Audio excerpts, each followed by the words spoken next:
Hello guys, नमस्ते।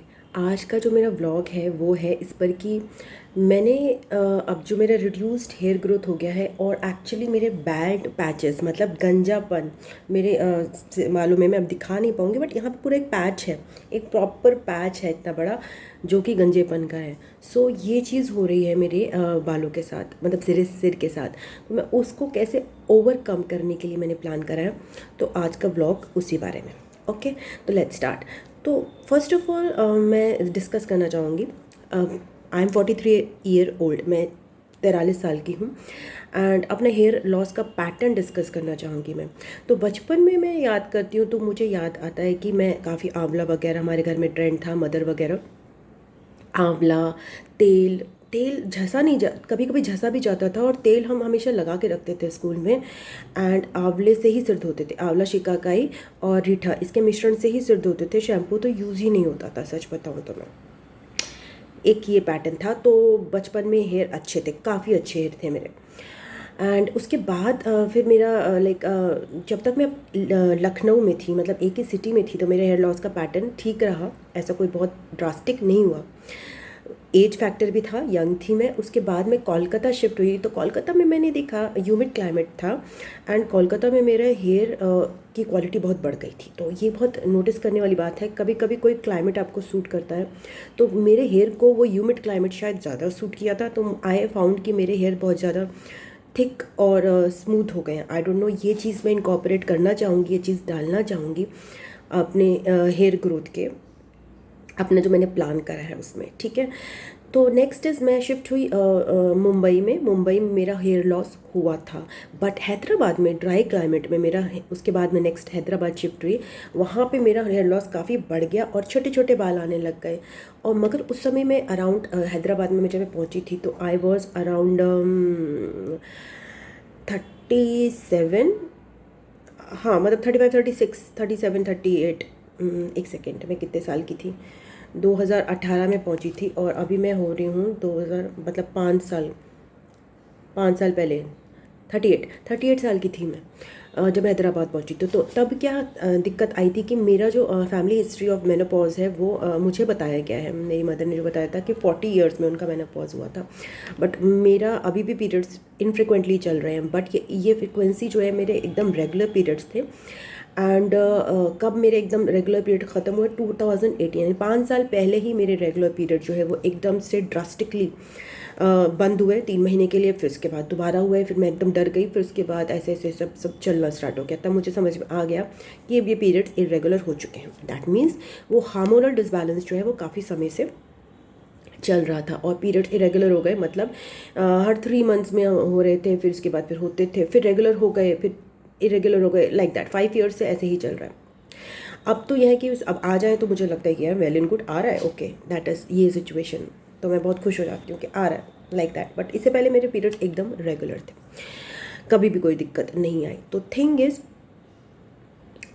ये hair loss का मेरा पैटर्न रहा है। तो वो जो हैदराबाद से 5 साल पहले ही, मैं मान लीजिए, जब मेरा पीरियड्स इरेगुलर हुए, जब मेरा हार्मोनल डिसबैलेंस स्टार्ट हुआ, जब मैं ड्राई क्लाइमेट में शिफ्ट हुई, तो वो सारी चीज़ें स्टार्ट हो गई। अब ये सारी चीज़ें तो हेयर लॉस का पैटर्न हो गया। रीजंस क्या थे? रीजंस ये थे, हर बार एक रीज़न तो था ही, बट पिछले 2 साल में 2021 अगर मैं देखूँ, पिछले 2 साल में तो बहुत स्ट्रॉन्ग मेरा स्ट्रेस हुआ। स्ट्रॉन्ग स्ट्रेस मतलब पड़ा मुझे, क्योंकि मैं लाइक आई शिफ्टेड माई, मैं घर शिफ्ट किया, मैंने लाइक मैरिज से सिंगलहुड में आ गई।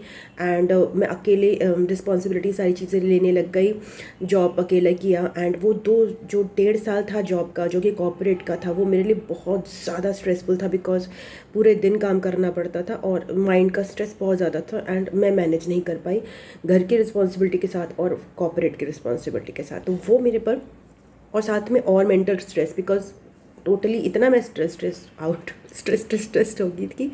ना कोई फैमिली का सपोर्ट रहा, ना कोई फ्रेंड्स का बहुत ज़्यादा, थोड़ा बहुत सबका सपोर्ट रहा, और एकदम से जैसे होता है सब कुछ खुद पे ही आ जाना, सब कुछ खुद पे आ जाना। मैं बहुत सेंसिटिव पर्सन हूँ, बट उस समय मैं लाइक एवरीथिंग, तो मैं सोच रही थी कि मैं सर्वाइव मैं कर लूँगी क्या। तो उस समय मुझे ये नहीं पता था मेरे हेयर जो है ना वो मेरी सारा टॉल ले रहे हैं, मेरी बॉडी से ज़्यादा मेरे हेयर ने सब कुछ लिया। ये चीज़ मैंने नोटिस नहीं की, बट 2021 यानी कि 1 साल पहले जब मैं देखती हूँ तो मेरे एक पतली सी एक लाइन आनी शुरू हो गई थी हेयर्स में, जो मुझे दिख रही थी। मेरे हेयर्स बहुत अच्छी एकदम से, तो ना इसे दिया बुझने से पहले बहुत अच्छा हो जाता है, जैसे मेरे हेयर बहुत ही अच्छे हो गए थे अचानक से। एंड 2021 में मैं अगर मैं डांस वीडियोस देखूँ तो, बिकॉज मैं डांस वीडियोस करती थी, मुझे तो लाइक आई वॉज प्राउड माफ, मेरे हेयर अच्छे चल रहे थे, बट वो हेयर अच्छे चल रहे थे वो बाहर से दिख रहा था, बट अंदर जो स्ट्रेस हो रहा था, जो कि न्यूट्रिशन एंड केयर मैं बिल्कुल नहीं दे पा रही थी। कॉर्पोरेट जॉब में मुझे इतना सा भी टाइम नहीं मिलता था कि मैं अपने बारे में केयर करूँ, बिल्कुल भी नहीं मिल रहा था। मतलब I was like mentally physically exhausted, मैं नहीं कर पा रही थी। डिफरेंट शिफ्टिंग का प्रेशर था, हार्मोनल इश्यूज तो चल ही रहते साथ में, तो मुझे पता ही नहीं था भाई ये ऐसे कैसे कर सकते हैं। मुझे समझ नहीं आ रहा था मेरी बॉडी कैसे साथ देगी। बॉडी चल रही थी, बस मुझे लग रहा था ओके ये चल रही है तो चला लेते हैं, बट हाँ हेयर ने टॉल लिया। उसके बाद स्लीप पैटर्न्स डिस्टर्ब रहते थे, तो अब स्लीप पैटर्न्स जो हैं उसके बाद में मैंने जॉब छोड़ दी। एंड जॉब छोड़ने के बाद मैंने कंप्लीट अपना हीलिंग फेज स्टार्ट किया है कि भाई जो भी इतना टॉल मेरे को पूरी लाइफ भर मिला है उसको मैं हीलिंग फेज में अपना वो करूँगी। हाँ फाइनेंशियल चीज़ें हैं जो इसके लिए मैं अपने करियर पे ध्यान दे रही हूँ और अपने आप को ग्रो करने की कोशिश कर रही हूँ, पढ़ाई करने की कोशिश कर रही हूँ, बट अब मैं कॉम्प्रोमाइज़ नहीं कर सकती अपनी हेल्थ के साथ और ज़्यादा, ना ही मेंटल ना ही फिजिकल। अति हो गई थी, क्योंकि मैं किसके लिए कर रही हूँ कि अपने आप को ख़त्म करके मैं पैसा नहीं कमाना चाह रही थी। ये मेरा डिसीजन था और आई थिंक इससे बेहतर मैं डिसीजन ले नहीं सकती थी, तो मैंने ये डिसीजन लिया। बट 6 मंथ्स भी पिछले कुछ ऐसे गए कि उसमें भी चीज़ें बहुत डिस्टर्ब रही, बिकॉज हीलिंग फेज चल रहा था, मेरे में प्रॉब्लम्स थी और वही मेंटल प्रॉब्लम्स फिजिकल प्रॉब्लम्स वो डील करते करते मेरी रातों की नींद भी ख़राब हुई। तो अब 6 महीने जो पिछले थे वो रातों की नींद ने वो मेरे हेयर पे टॉल किया। तो अब मुझे 6 महीने साल के स्टार्टिंग में इंट्यूशन आ रहा था कि मुझे शीर्षासन करना चाहिए, बट पता नहीं मैं नहीं कर पाई। एंड वो 6 महीने बाद अभी मेरी बेटी नोटिस किया, मम्मा आपका तो इतना बड़ा बैल्ट पैच है। उसके बाद फिर देखा तो हर जगह बाल छितरे छितरे छितरे है ही नहीं बाल। तो पहले तो मुझे बहुत शौक लगा। फर्स्ट मेरा रिस्पॉन्स क्या था, मुझे बहुत बड़ा शौक लगा कि क्या हो गया यार, ये तो बहुत दिक्कत हो गई। मतलब लाइक क्या मैं डांस करूँगी, अभी मैं डांसर हूँ या, बट अंदर से मुझे शुरू से ही पता था जब मैं डांस करती थी तभी कि I am not only a dancer, ठीक है ना। फिर मैंने अपने आप को कंसोल करा, मैं बहुत ज़्यादा डिस्टर्ब रही, करीब 10-15 दिन तो मैं बस लाइक आई वॉज लाइक, मुझे बहुत शेम महसूस होता था कि यार बाल झड़ रहे, और खासकर कहाँ से झड़ रहे हैं, जहाँ के जेंट्स के झड़ते हैं, यहाँ पे पूरा बैल्ट पैच है। मतलब मगर फिर मेरे मैंने अपने को कंसोल किया, भगवान जी ने तुम्हें वहाँ पे बैल्ट पैच दिया है, यहाँ नहीं दिया, तो अभी भी तुम कम से कम 1 साल तो डांस कर सकती हो नसीमा। सो इतना भी इम्पोर्टेंट नहीं है डांस की, dance without here is possible, ठीक है ना। भगवान जी ने तुम्हारी स्किन इतनी अच्छी रखी है, तुम्हारे हेल्थ पे बहुत ज़्यादा असर नहीं करा है, ये बहुत बड़ी बात है। हेयर ने सब कुछ टॉल लिया है, बल्कि मैंने जो अंडरगो किया है पिछले 2 साल में, it was terrible, it was too much and alone I had undergone without any support. तो वो इतना सब कुछ अगर भगवान जी ने मुझे केवल हेयर पे ला दिया, तो कम से कम मैं इतना तो कर ही सकती हूँ कि अपने हेयर को 1 साल और दे सकती हूँ, कि देखते हैं क्या होता है ना। पहले तो मैं बहुत नेगेटिव हो गई, मुझे लगा यार अब क्या होगा, डांस कैसे करूँगी। फिर उसके बाद मुझे लगा कि क्या होगा, ज़्यादा से ज़्यादा गंजियों के डांस कर लूँगी। तो लिटरली आई वैसे कि मैं अपने बाल पूरे ही हटा दूंगी अगर इतना है तो मैं गंजे पैचेस के साथ डांस करें, और it will be a whole trend. मैं एक नया ट्रेंड बनाऊंगी अपना। I want to make a new trend, actually I don't want to make, I want to grow my hair back for at least another 7-8 years. 50 years के बाद ठीक है चलेगा। तो अभी तो मैं अपने हेयर पे काम करना चाहती हूँ, तो मैं आपको बता देती हूँ कि क्या रेमेडीज़ है। Okay so okay start with या, तो डॉक्टर ने जो मुझे स्किन स्पेशलिस्ट ने जो सलाह दी वो भी मैं अप्लाई करूँगी। और वो सबसे पहले जो इंपॉर्टेंट है हेयर लॉस के लिए, जो सबसे इंपॉर्टेंट है, देखिए अगर आप कुछ एक्स्ट्रा कर रहे हैं जो आप नहीं कर पा रहे हैं तो प्लीज़ उसको छोड़ दीजिए। Money is important definitely, but अगर नहीं कर पा रहे हैं, शहर छोड़ दीजिए, घर छोड़ दीजिए, छोटा ले लीजिए, अपनी ज़रूरतें कम कर दीजिए, बट प्लीज़ ओवरवर्क मत कीजिए। किसके लिए कर रहे हैं इतना ओवरवर्क, मुझे समझ में नहीं आता। मैं तो अपनी ज़रूरतें कम करने में बिलीव करती हूँ, बहुत डिफ़िकल्ट है मैं जानती हूँ। एक लेवल पे आने के बाद अपने आप को लो करना बहुत मुश्किल हो जाता है, बट मैंने किया है और मैं जानती हूँ। सेकेंडली इज़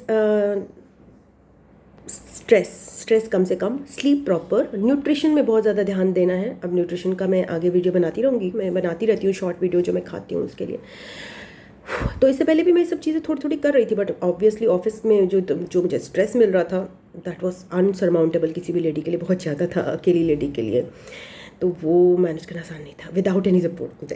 बार बार मैं एक ही वर्ड्स बोल रही हूँ, चलो लाइक प्रॉपर स्लीप, न्यूट्रिशन में सीड्स को इनकॉर्पोरेट करा है मैंने, चाहे आपको पता होगा flax seeds, pumpkin seeds and papaya seeds and तिल के सीड्स, ये सब आप अपना सनफ्लावर सीड्स भी। अब इनमें से कुछ में एस्ट्रोजन ज़्यादा होता है, खासकर अगर आपको हार्मोनल डिसबैलेंस है और अगर आपका एस्ट्रोजन कम हो रहा है जैसे मेरा हो रहा है, तो आपको थोड़ा सा मतलब लाइक वो चीज़ होगी। ज़रूरी नहीं है कि मतलब सीड्स अच्छी होती हैं, but it's not must for everybody. For me oestrogen के लिए मैं ये ले रही हूँ, खासकर flax seeds.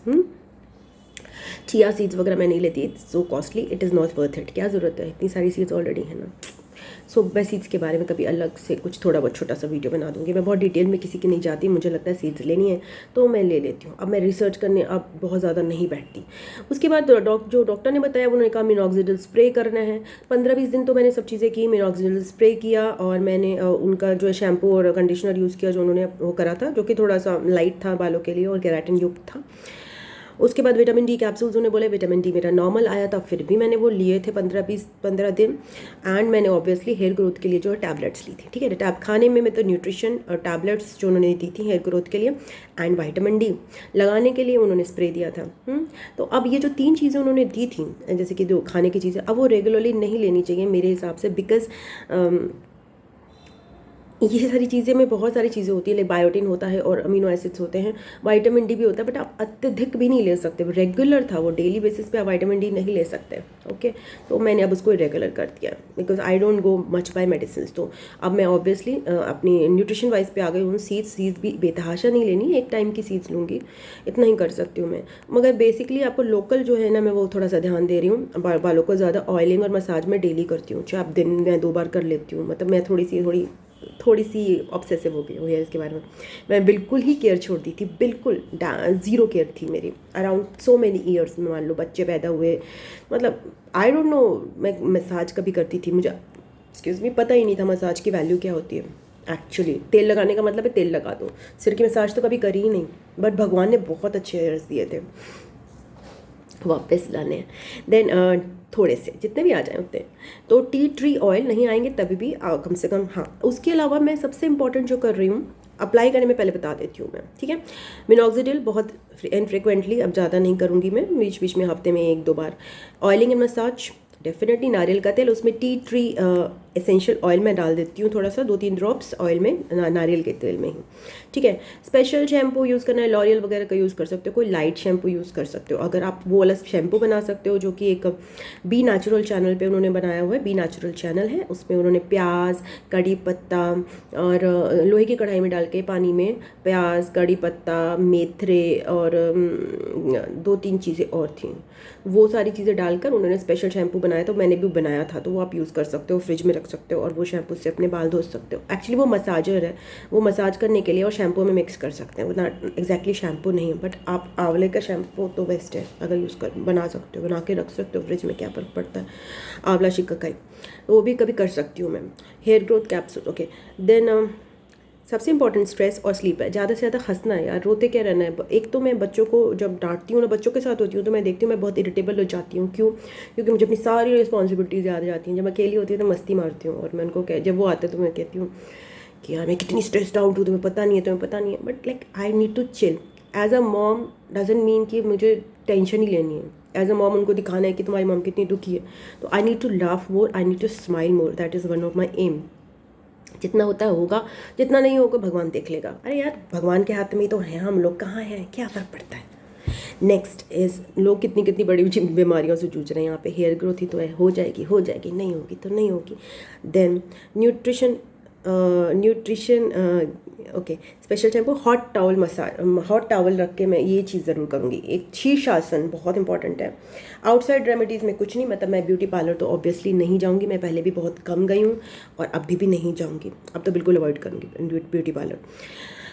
And then head stands, शीर्षासन, ये मैं ट्राई करूँगी। और इस पर मेरा बहुत ज़्यादा बिलीफ है कि जब मेरे बालों को ना एक प्रॉपर सर्कुलेशन मिलेगी, तो जो भी उनको चाहिए वो डायरेक्ट मिल जाएगा सब। तो वहाँ पे ये बहुत इंपॉर्टेंट है। तो कम है चाहे चीज़ें, बट अगर आप उनको डायरेक्ट दोगे तो 2 मिनट का हेड स्टैंड जो है सुबह शाम कर सकती हूँ, या फिर एक ही टाइम कर सकती हूँ, बट ये मैं ज़रूर करूँगी। एंड नेचुरल रेमेडी सारी करूँगी, ठीक है। तो ये है मेरा प्लान, हेयर लॉस का जो प्लान है मैंने जो रिड्यूस करने का करा है, उसके अलावा एक और प्लान है कि भाई आई विल नॉट बी शायद।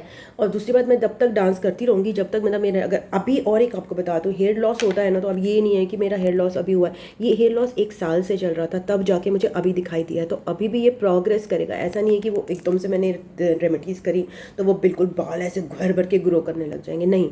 अभी क्या होगा, वो चांद बढ़ेगा, अभी बाल थोड़े छितरेंगे और ज़्यादा, उसके बाद जब मैं ये जो चीज़ें कर रही हूँ उसका असर भी 6 मंथ्स में आएगा। तो थिंग इज़ कि आप जितनी चीज़ों को वर्क अपॉन करते हो, बहुत ही स्लो लॉस होता है। हम जो सोचते हैं ना, ऐसा नहीं होता। हम बहुत बहुत ज़्यादा अपने आप को टॉर्चर करते हैं, बहुत ज़्यादा अपनी बॉडी का फ़ायदा उठाते हैं, तब हमारी बॉडी जो है रिस्पॉन्स देती है। तो वो जब आप उसको ठीक करने चलते हो तो वो एक दिन में रिस्पॉन्स नहीं आता, क्योंकि इस बॉडी ने बहुत झेला है। सालों झेलने के बाद फिर बॉडी गिव अप करती है। तो अब आपको जब इसको करना है, इस पर वर्क अपॉन करना है, तो एटलीस्ट 1 ईयर तो देना ही पड़ेगा। तो मैं 1 ईयर का पूरा एक लेके चल रही हूँ, एक पैरामीटर। एंड 1 ईयर में मतलब लेकिन मैं डांस वीडियोज़ ये सब अपना अपने हेयर को इधर उधर करके करती रहूँगी। एंड इसके अलावा 6 महीने तो मैं मतलब कहीं भी नहीं गए, 6 महीने तो पूरा प्रॉपर देना है। और 1 ईयर तो 1 ईयर भी मान लीजिए, 1 ईयर भी दूँगी, बट 6 महीने के बाद आई एक्सपेक्ट द रिजल्ट्स, है ना। अगर मैं ये सारी चीज़ें करती हूँ, मेन चीज़ यहाँ पे स्ट्रेस है, स्ट्रेस नहीं लेना, बिकॉज ये मेरा फंडा होना चाहिए, मेरा अभी एक मतलब मैं क्या बोलूँ, मेरा एक मिशन है। तो that's all, thank you very much, I love you, God bless you, Om Namah Shivaya, नमस्ते, बाय बाय, टाटा। अगर आपको वीडियो पसंद आए तो लाइक कर दीजिएगा, अगर यहाँ तक देखा है तो कमेंट भी कर दीजिएगा। बाय।